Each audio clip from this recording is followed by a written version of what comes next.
Merry Christmas to you all. இது ஒரு சின்ன கிஃப்ட் அன்ராப்பிங் வீடியோ தான். ஸ்கூலில் வந்து கிறிஸ்மஸ் ஃப்ரெண்ட் அந்த கேம் விளையாடணும். ஸோ அதில் வந்து எனக்கு வந்த கிஃப்ட்டை தான் இன்றைக்கி அன்ராப் பண்ண போகிறோம். ஆக்சுவலாக எனக்கு வந்த ஃப்ரெண்டு வந்து பார்த்திங்கன்னா எனக்கு நல்ல ஒரு க்ளோஸான ஒரு பர்சன் தான் ஆக்சுவலாக ஃப்ரெண்டாக வந்தாங்க, திவ்யா.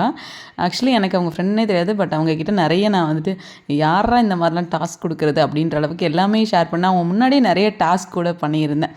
பட் எனக்கு ரொம்ப கஷ்டமான டாஸ்க்லாம் கொடுக்கல, நல்லா தான் கொடுத்தாங்க. பட் அந்த ஃபுல் த்ரூ அவுட் அந்த 10 days அவங்க தான் எனக்கு ஃப்ரெண்டுன்னு தெரியாமையே வந்துட்டு இருந்தது. எனக்கு கொஞ்சம் கூட டவுட்டே இல்லை. ஸோ அவங்க எனக்கு என்ன கிஃப்ட் பண்ணாங்க அப்படின்னா, எனக்கு பிடிச்ச அந்த ஆனியன், அந்த பிங்க், அந்த கலரில் ஒரு ட்ரெஸ் வாங்கி கொடுத்துருந்தாங்க, ஃபுல் செட்டு. எனக்கு வந்து ரொம்ப பிடிக்கும் அந்த ஆனியன், அந்த பீல் கலர். ஸோ அதே கலர் இருந்தது, எனக்கு ரொம்ப ஹாப்பி ஆகிடுச்சு. ஸோ அது ஒரு செட்டாக இருந்தது. அது கூட குர்த்தி, பேண்ட்டு, அதுக்கப்புறமா ஷாலு. ஸோ ரொம்பவே சூப்பராக கிராண்டாக இருந்தது. அதுக்கடுத்து இன்னொரு கிஃப்ட் கூட கொடுத்துருந்தாங்க. சப்போஸ் எனக்கு அது பிடிக்கலன்னா இது அப்படின்ற மாதிரி. பட் ரெண்டுமே எனக்கு பிடிச்சிருந்தது.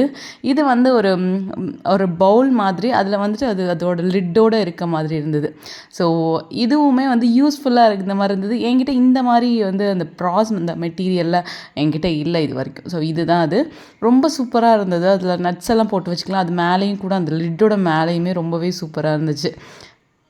ஸோ கிறிஸ்மஸ்னாலே கிஃப்ட் தான். எனக்கு லாஸ்ட் டைம் வந்த கிஃப்ட் பார்த்திங்கன்னா, ஒரு குட்டி புத்தர். என் வீட்டுக்கு வந்து எனக்கு புத்தர் வைக்கணும்னு சொல்லிட்டு ரொம்ப ஆசை. ஸோ அதே மாதிரி புத்தர் கிடச்சிது. இந்த தடவை எக்ஸ்பெக்ட் பண்ணவே இல்லை. ஃப்ரெண்டு யாருன்னு லாஸ்ட் டைமே என்னால் கெஸ் பண்ண முடியல, இந்த தடவையுமே கெஸ் பண்ண முடியல.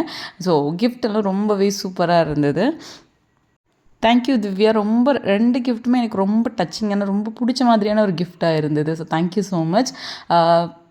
நான் வந்து என்னோடய கிறிஸ்மஸ் ஃப்ரெண்டுக்கு என்ன கிஃப்ட் கொடுத்துருந்தேன் அப்படின்னா, நான் வந்துட்டு ஒரு மினி இட்லி பாத்திரம் வாங்கி கொடுத்துருந்தேன்.